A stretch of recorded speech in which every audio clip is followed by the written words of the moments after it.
17화, 17화를 진행을 해보도록 하겠습니다. 자, 오늘의 주제, 정의는 무엇인가? 마이클 샌델의 저서, 마이클 샌델 교수님 같은 경우에는, 하버드 대학교, 교수님이시죠. 정의란 무엇인가라는 책은, 마이클 샌델 교수님이 이렇게 이야기한 부분을, 강연이나 이런 부분을 모두 책으로 집필한 그 책으로 이렇게 엮어낸 내용이기도 하고, 우리가 세상을 살아가면서 정의에 대한 부분을 이야기를 할 때가 있죠. 어떤 게 정의로운가? 되게 철학적인 논증도 있고 고증도 있는 부분입니다. 뭐 이야기를 하면서도 우리가 세상을 살아가면서도 그냥 뭐 살아가는 것도 좋긴 하지만 항상 철학적인 부분도 염두를 하고 고려를 하고 한번 고민을 해보고 생각을 해본 것도 되게 중요하기 때문에 제가 이번 주제로 서이슈 17화 주제로 정의는 무엇인가에 대해서 한번 다뤄보도록 하겠습니다. 자, 다음입니다. 자, 많은 사람들은 정의를 이야기를 하죠. 정의로운 게 도대체 뭘까? 근데 그 정의는 뭐 어떤 거를 뭐 이야기할 때 뭐 정의를 내린다. 아니면 뭐 올바른 행동을 했을 때 그 정의라고 이야기를 할 수 뭐 있다라고도 이야기도 할 수가 있는데 정의롭게 사는 게 뭐 마냥 좋기만 할까? 그런 고민도 조금 생각을 해봐야 됩니다. 뭐 세상이 어떻게 선만 있을 수가 있겠고, 어떻게 좋은 일만 있겠습니까? 선과 악이 모두 공존하면서 이렇게 세상은 돌아가는 메커니즘이 있기 때문에, 동화 같은 이야기죠. 저도 예전에 어렸을 때, 불과 뭐, 지금은 31살, 라떼 이스 홀스지만, 불과 20대 초반까지만 해도 세상은 항상 정의롭고, 이렇게 뭐, 공평하고 올바른, 그런 부분이 있지 않나라는 좀 동화 같은 생각을 했었죠. 그렇지만, 이제 뭐 저도 이제 세상을 살아보고, 겪고, 이렇게 하면서, 이제 많은 것도 깨닫기도 하고 배우기도 하고 그러면서 성장도 하고 이렇게 했습니다. 뭐 정의 구현이나 뭐 정의라는 부분을 이제 우리가 이야기를 하면서도 사적 제재에 대한 부분도 이야기가 많습니다.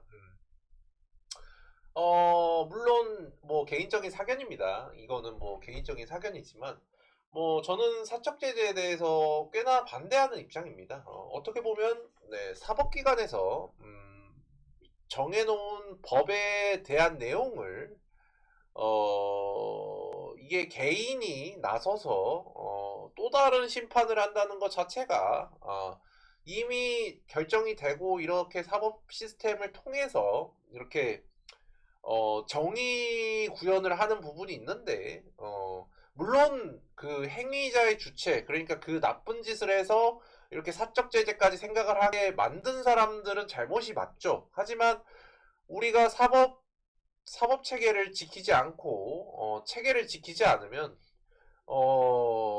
그 사회가, 이렇게 정의롭게 돌아갈 수 있느냐라는 생각도 해봐야 됩니다. 그냥 사적 제재나 뭐 이런 거 다 오케이 해버리면, 뭐, 너 잘못했구나 하면서 멍석말이 하고, 뭐 개인들이 이제 다 이제 제재를 하러 나서겠죠. 물론, 뭐, 저는 뭐, 분명히 말씀을 드리지만, 사적 제재나 이런 부분은, 결코 옳지 않다라고 생각을 하는 사람입니다. 뭐 수사 당국이나 사법기관에서 어느 정도의 뭐 최대한의 국가가 정한 법률에 의거해서 처벌을 내릴 수 있는 부분이 있을 텐데 그거를 개인이 나서서 이렇게 뭐 정의 구현을 한다고 해가지고 정의를 실현하기 시작하신다면 아무래도 대한민국은 더 복잡해지겠죠. 그런 부분은 좀 더 고민을 해봐야 될 부분이지 않을까 좀 조심스럽게 말씀을 드려봅니다. 자, 다음입니다. 정의의 사전적인 의미를 제가 말씀을 드릴 건데 진리에 맞는 올바른 도리 자유와 정의와 진리라는 뭐 이런 사전적 의미가 있고, 바른 의의, 네, 바른 의의, 그리고 세 번째는 철학, 개인 간의 올바른 도리 또는 사회를 구성하고 유지하는 공정한 도리라고 합니다. 그러니까 우리가 그런 게 있잖아요. 우리가 뭐 세상을 살아가면서 뭐 꼭 뭐 도덕적인 부분이나 아니면은 뭐 철학적인 뭐 이런 부분도 있을 수도 있는데, 세상이 꼭 뭐 원칙대로만 돌아가진 않아요. 뭐 때로는 뭐 다른 부분이 있을 수도 있고. 자, 다음입니다. 자, 제가 이번에 이야기를 해드릴 거는, 네, 잠시만요.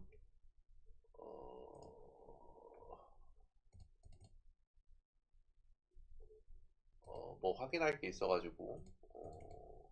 맞아, 맞아. 그 마이클 샌델 그 교수님이 대표적으로 이 책에 이야기한 내용들이 있습니다. 네, 우선 공리주의와 그다음에 자유지상주의, 대표적인 이제 이론이 있는데, 일단 저는 공리주의에 대해서 이야기를 해보도록 하겠습니다. 다수의 행복을 위한 공리주의, 다수의 행복을 위해 한 명의 희생은 정당한가? 이 내용은, 네, 기영둥이 단발의 중국 소녀, 대학생이었던 중국 소녀한테도 제가 이야기했던 내용인데, 사랑했던 여자였습니다. 1800년대 영국의 미녀네트 호는 풍랑을 만나 표류를 하게 되고, 4명의 선원은 탈출을 하여 작은 배에 표류를 하게 된다고 합니다. 하게 됐다고 합니다.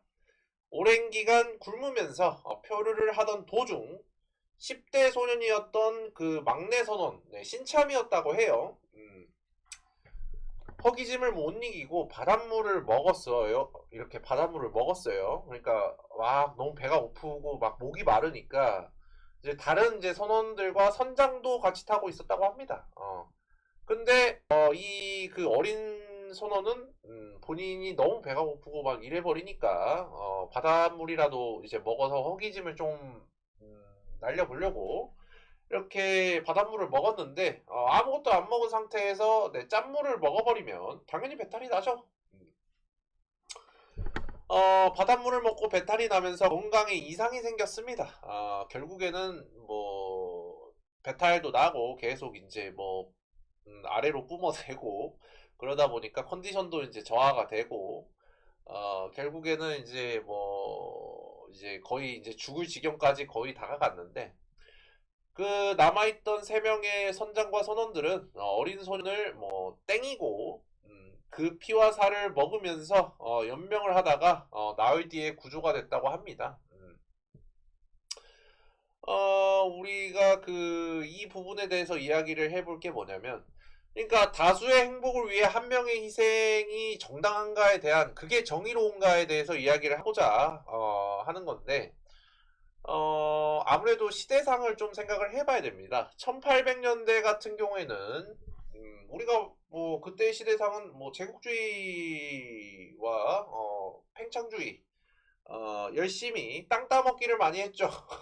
강대국들은 영토를 돌리려고 혈안이 되어 있던 그런 시대입니다. 뭐 유럽도 마찬가지고요. 유럽부터 시작해서 뭐 다양한 팽창주의를 통해 영토를 더욱 확장하고, 식민주의를 통해 제국주의와 식민주의를 통해 최대한의 많은 영토를 이제 확보를 해서 본인들의 미네랄을 더 캐려고 이렇게 열심히 네, 뭐 이렇게 했던 시대입니다. 그렇기 때문에 공리주의가 어느 정도 타당성이 있을 수도 있어요. 왜 그러냐면 전체주의나 이런 뭐 식민사관에 의거해서 이렇게 뭐 계속 이제 팽창을 요구를 할 때는 당연히 다수의 행복을 일단 먼저로 생각을 하겠죠. 그러니까 그 다수의 행복을 위해 이렇게 뭐 전쟁에 동원이 되고, 이렇게 뭐 공출이 되고, 하는 부분에 대해서는 뭐 당연히 뭐 희생을 감수해야 된다. 라는 생각이 어느 정도 팽배해 있을 때입니다. 그때 막 이제 1800년대면은 네, 한참 이제 영국도 네, 영국이 정말 엄청난 식민지를 네, 통해서 이렇게 대국으로 성장을 했죠. 강대국들이 왜 식민지를 이렇게 확보하려고 혈안이었냐면, 자, 우리가 스타크래프트를 한번 생각을 해봅시다. 자, 우리가 스타를 하다 보면, 난 테란을 예로 듭시다. 우리가 확장을 계속해야 미네랄이 더 들어오죠. 그러면 병력을 더 뽑을 수 있고, 더 이렇게, 플레이를 할 수가 있기 때문에, 똑같습니다. 다 그런 거에 기반해서 게임이 만들어진 거예요. 식민지가 많으면 많을수록 거기에서 걷어지는 세금이라든지 아니면 자원을 본국에서 이렇게 활용할 수 있는 부분도 있고 재화나 이런 부분을 통해 뭐 차관을 하든 아니면 뭐 돈을 빌려주든 아니면은 뭐 강제로 뭐 이렇게 하든 뭐 힘으로 찍어 누르든 그런 식으로 자국 내에 있는 경제를 더욱 살릴 수가 있기 때문에 아무래도 이런 부분이 좀 많았죠. 그래서 식민지를 늘리는데 강대국들은 혈안이 되어 있던 시대입니다. 자, 다음입니다. 자, 그러면 이 세 명의 사람들이 살기 위해서 한 명을 살해한 이들은 땡인죄에 해당할까? 아니 그런 거잖아요. 우리가 그 계속 표류 중인데 계속 작은 배에서 계속 이제 뭐 네 명이서 있다가 그래도 살려면은 한 명을 희생해야 되지 않나? 그러면 그 사람 누군가는 죽어야 되는데 안 그래도 뭐 죽을 사람인데 이 사람을 죽임으로써 근데 어떻게 보면 주체 그 행동을 한 주체는 살인이잖아요. 그러면 뭐 그게 정당한가에 대한 부분을 이야기를 하는 겁니다. 어, 영국 법원에서는 어떻게 판결을 했는지 한번 확인을 해보도록 할 텐데 당시 영국 법원은 이렇게 판결을 했다고 합니다. 최초 살인을 말렸던 한 명은 무죄, 그리고 살인에 가담했던 두 명은 교수형 선고를 내렸으나 최종 판결에서 두 명에 대한 징역형을 선고한 후 6개월 후에 두 명은 석방됐다고 합니다.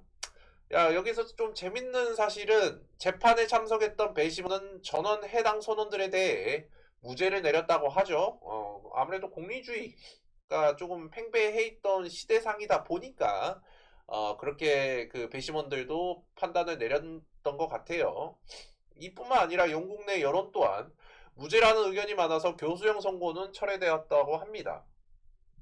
어떻게 보면 결과론적으로 봤을 때는 살인을 했잖아요. 아무리 그래도 생존권과 이런 생명에 대한 타인의 이런 훼손이 그리고 뭐 생명을 뺏어갈 수 있는 그런 권리는 전혀 없는 부분이고 제가 개인적인 사견으로는 영국 법원도 이제 그런 부분을 인지를 하기 때문에 일단은 살인에 대한 결과가 있었잖아요. 결국 이 소녀는 뭐 상황이 어찌됐든 이 소녀는 죽었어. 그 세 명이 살기 위해서 뭐 그런 걸 다 떠나서 어찌됐든 살해를 당한 거니까 일단은 이렇게 판결을 내렸던 것 같아요. 법원에선 그렇게 판결을 내렸고 결국에는 뭐 석방이 됐다고 하는데 뭐 이거는 더 이제 정의에 대해서 생각해 볼 부분이죠. 공리주의 같은 경우에는 또 비판적인 의견도 많습니다. 왜 전체 행복을 위해 한 명이 희생을 해야 되는가? 그런 부분에 대해서 되게 이견이 많죠. 그러면 그 희생되는 사람의 행복이라든지 아니면 인권이라든지 아니면 뭐 이런 부분은 모두 배제가 돼야 되는 부분이냐? 그런 부분에 대해서는 조금 이렇게 비판의 이야기가 많이 나오는 게 공리주의 이야기입니다. 자, 다음입니다. 자, 이렇게 전체는 하나를 위해 전체를 위해 하나가 희생돼야 되는 공리주의와는 좀 다르게 이와 반대되는 또 내용들이 있죠. 우리가 또 자유지상주의가 있습니다. 그러니까 자유지상주의를 조금 쉽게 설명을 하자면은 내 일은 내가 알아서 한다. 왜 나에 대해서 간섭을 하느냐? 내가 뭘 하든 내가 알아서 뭐 죽을 수도 있고 안락사를 할 수도 있고 아니면 뭐 장기 매매를 할 수도 있고 이런 부분은 모두 개인의 뭐 자유에 반하는 부분이 될 수 있는데 왜 국가에서 그 부분을 간섭을 하고 침해를 하고 이러느냐? 그런 부분이 자유지상주의입니다. 뭐 다수의 행복보다는 공리주의와는 상반되는 의견이죠. 다수의 행복보다는 개인의 행복을 뭐 개개인의 행복을 더 중요시하는 부분입니다. 자유지상주의는 개인의 자유를 최우선의 가치로 삼고 이에 대한 최대한의 보장을 주장하는 이념이라고 합니다. 앞에서 말씀드린 것처럼 공리주의와는 극과 극의 이런 이념이죠. 자, 다음입니다. 자, 한 가지 예를 제가 말씀을 드릴 건데 재밌는 이야기입니다. 자, 우리가 또 자유지상주의에 대해 뭐 이야기를 해볼 부분이 본인의 개인의 자유를 더 중요시한다는 부분이 있었는데 뭐 미국에서 실제로 이런 예가 있었습니다. 불임으로 고통받았던 미국의 한 부부 이야기입니다. 결국 이 불임을 너무 힘들어지고 아이를 낳고 행복하고 싶은데 결국 계속 임신이 안 되니까 결국 대리모를 구해서 아이를 출산을 했다고 합니다. 근데 여기에서 또 사건이 발생하죠. 대리모가 아이가 생기니까 그 아이에 대한 모성이 생겨버렸습니다. 그리고 그 모성이 생기는 바람에 그 아이를 그 미국 그 고용한 부부한테 주지 않고 아이를 데리고 도망을 가버렸어요. 그러니까 이제 경찰에서 네, 뭐 이렇게 신고를 했겠죠. 그 부부가 어찌됐든 계약을 해서 이렇게 뭐 대리모로 이렇게 출산을 한 부분인데 결국 경찰에 잡힌 대리모는 법정에 서게 됐고 판사는 판결을 내렸다고 합니다. 자, 여기서 한 10초 정도 제가 딜레이를 드릴 테니까 과연 판사님이 미국 판사님이 어떤 판결을 내렸을지 콘텐츠를 보시는 여러분들도 한번 고민을 해보시길 바랍니다. 자, 10초 정도. 10, 9, 8, 7, 6, 5, 4, 3, 2, 1. 네, 땡. 자, 그렇다면 이 아이는 누구의 아이인가? 더 고민을 해보십시오. 네, 더 고민을 해보시고 과연 이 아이는 누구의 애라는 말이에요. 물론 생물학적으로는 네, 대리모 그러니까 그 불임 부부에게 이렇게 계약이 돼서 고용이 돼가지고 아이를 난 그 대리모가 생물학적인 엄마는 맞지만 계약서를 작성을 하고 비용을 지불을 하고 정당한 절차에 따라서 이렇게 뭐 우리가 아이를 낳을 수가 없으니까 낳지 못하니까 이렇게 정식적으로 계약까지 하고 이렇게 아이를 낳은 부모가 친권을 가지는 건가 좀 이야기가 많았는데 자, 결론은 미국 1심 판결은 불임 부부의 아이라고 네, 판결을 내렸습니다. 절차와 적법하게 비용을 지불하고 본인들이 아이를 낳을 수 없는 상황이기 때문에 이를 대리모와 계약을 하고 비용 지출을 통해서 이렇게 계약을 한 부분인데 대리모는 결국에는 버틸 수가 없었겠죠. 그래도 생물학적인 엄마인데 결국 이 사건은 미국 대법원 항소까지 갑니다. 미국 대법원의 판결은 양육권은 불임 부부에게 그러니까 불임 부부 같은 경우에는 그래도 이렇게 대리모까지 고용할 수 있을 정도로 경제적인 기반이 어느 정도 안정이 되어 있고 더 아이를 잘 키울 수 있기 때문에 양육권은 불임 부부에게 이렇게 주고 단 대리모는 생물학적인 어머님을 인정을 하고 아이를 볼 수 있게 방문권을 줬다고 합니다. 어떻게 보면 현명한 판결이 될 수도 있고, 근데 이게 문제가 좀 딜레마가 뭐냐면, 물론 생물학적인 엄마는 맞아. 엄마는 맞는데, 어찌됐든 고용이 돼서, 대신해서 이렇게 아이를 낳은 거잖아. 그러면은 당연히 그 부분에 대해서 포기하는 게 맞는데, 이게 생물학적으로 본인이 배가 아파서 아이를 낳아버리니까 그런 게 싹 다 이제 사라져 버리는 거고, 그렇게 되다 보니까 이런 결과까지 나오게 돼요. 자유지상주의가 이렇게 이런 부분이 있습니다. 그러니까 되게 복잡하죠. 이런 부분이. 음. 자, 공리주의와 자유지상주의는 모두 딜레마가 존재합니다. 두 가지의 이념과 주장은 도덕적인 부분이나 아니면은 보편적인 가치에 대해 이야기를 할 수 있는 부분이 정말 많기 때문에 비판을 할 수 있는 부분이 정말 많죠. 공리주의 같은 경우에는 왜 전체의 행복을 위해 한 명의 희생은 당연시 되어야 하느냐에 대한 비판이 따르고, 자유지상주의는 왜 개개인의 행복만 따지다가 도덕적인 부분을 모두 훼손하고 가치를 훼손하는 부분이 어떻게 정의롭다고 생각할 수 있느냐는 비판에 직면을 합니다. 그렇기 때문에 두 가지의 이런 주장들은 모두 딜레마가 존재한다는 이야기예요. 각자 어느 게 정의롭다고 다 판단할 수 있겠습니까?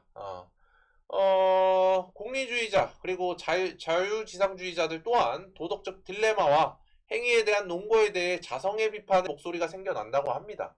그러니까 자기들도 이제 이렇게 주장을 하면서도 이렇게 신념이나 이념으로 생각을 하면서 살아가면서도 이거는 솔직히 좀 말이 안 되는 부분인 것 같아. 아니면 좀 이건 아닌 것 같아. 라고 생각을 해서 본인들 스스로도 비판을 한다는 겁니다. 행위의 주체와 가치 판단의 근거는 각자의 인간의 삶의 양식과 행동에 따라 모두 갈리게 된다고 합니다.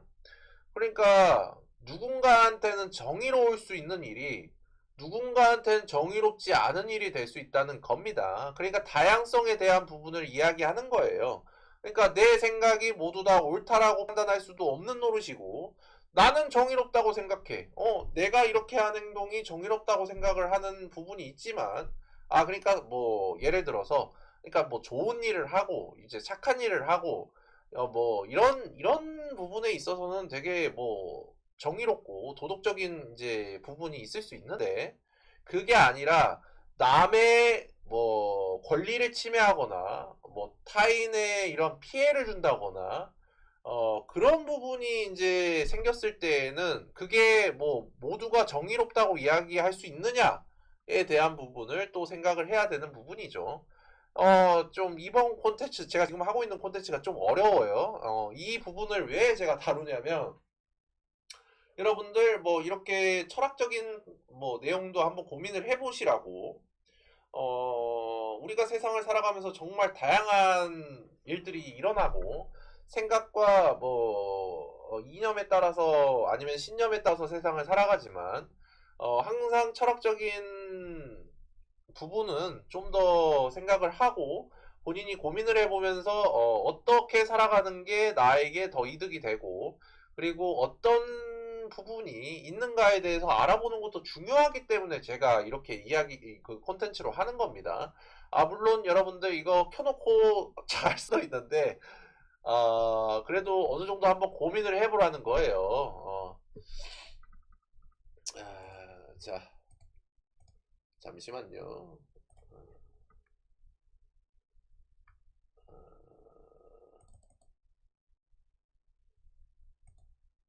그러니까 마이클 샌델의 정의는 무엇인가라는 책을 읽으라는 소리가 아닙니다.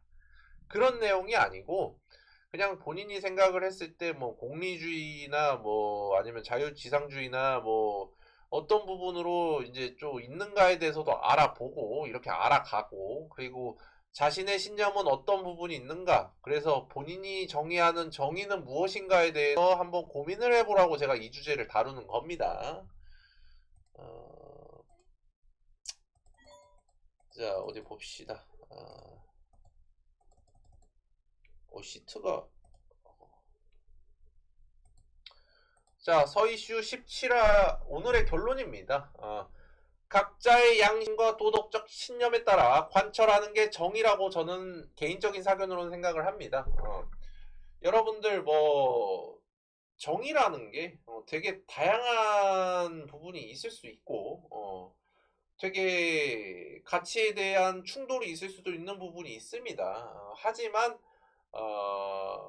각자의 양심과 도덕적인 신념이라는 부분이 어떤 이야기를 하느냐?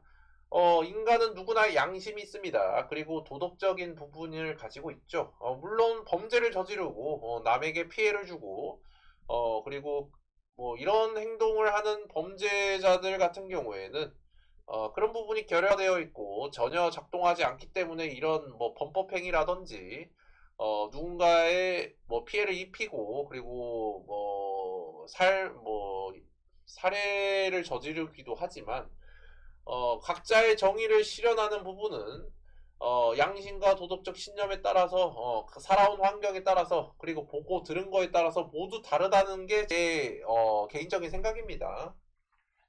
저는 항상 그런 생각을 가지고 있어요. 항상 내가 옳다고만 생각하지 않는 사람 중에 한 명입니다. 뭐 그렇다고 해서 뭐 도덕군자로 살아갈 생각도 전혀 없습니다. 저도 뭐 이쁜 여자 좋아하고요. 술 담배 합니다. 할 거 다 하고요. 뭐 저라고 뭐가 다르겠습니까? 많은 그래도 우리가 기본적으로 지켜야 될 정의라는 게 있겠죠. 뭐 나중에 우리가 뭐 더 인생을 살아가겠지만 하지만 우리가 그 정의를 실현하지 않는다고 해서 뭐 무슨 일이 일어나는 건 아닙니다. 무슨 일이 일어나는 건 아니지만 본인이 책임질 수 있는 선에서 이렇게 어떤 행위에 대한 뭐 부분을 행동하는 게 그래도 큰 화를 입지 않고 이렇게 살아가는데 도움이 되지 않을까라는 생각을 하고 있습니다. 좀 그런 부분이 필요한 것 같기도 하고 이번 콘텐츠 주제가 어려워요. 여러분들 이게 저 역시도 어렵기 때문에 좀 이런 주제를 한번 다뤄보고 싶었고 앞으로도 이제 철학적인 관련 내용이나 아니면 뭐 정의 뭐 이런 부분을 좀 더 이야기를 할 수 있는 부분이 있다면 이야기를 할 겁니다. 왜냐? 앞에서도 말씀드렸듯이 우리가 레벨업을 하죠. 나이를 한 살 한 살 먹습니다. 12월이 곧 다가오죠. 네, 연말이 다가오고 있습니다. 나이를 먹는다는 건 그만큼의 뭐 본인이 성장을 하고 거기에 따라서 책임을 질 수 있는 그리고 어떤 부분으로 더 알아가고 배워나가고 성장을 하는 부분이 맞습니다. 그렇기 때문에 인간의 뭐 이런 부분을 더 고민해보고 고찰해보고 그러면서 생각도 해보면서 성장할 수 있는 부분이 필요하기 때문에 뭐 한 번씩 네, 다뤄보도록 하겠습니다. 뭐 이번 콘텐츠는 이번화 콘텐츠는 여기까지 하고 제가 말씀드린 것처럼 본인들이 생각을 했을 때 어떤 부분이 나에겐 정의인가 그리고 어떤 부분을 생각을 해서 신념으로 사는 게 좋을까 라는 고민은 각자가 한 번씩 해보는 걸 추천을 드립니다. 뭐 본인이 내리는 부분에 있어서 정의라고 생각하는 부분이 있다면 그 부분을 믿고 그렇다고 해서 뭐 범죄를 저지르고 뭐 남에게 피해를 입히라는 소리가 아닙니다, 여러분. 그런 부분이 아니고 그냥 보편적인 부분에 있어서 좀 더 고민을 해보라는 이야기고 생각을 해보면서 이런 정의 각자가 인생을 살아가면서 필요한 정의를 한번 생각해 보시길 네, 추천드리는 바입니다. 자, 서론이 좀 길었는데 일단 한 분이 오셨으니까 일단 퀵뷰를 한 장 드리고 퀵뷰 한 장 받아가십시오. 콘텐츠가 끝났는데 네. 자, 그러면 네, 17화 정의란 무엇인가의 콘텐츠는 여기까지 하도록 하겠습니다. 저는 다음 콘텐츠로 돌아오도록 하겠습니다. 감사합니다.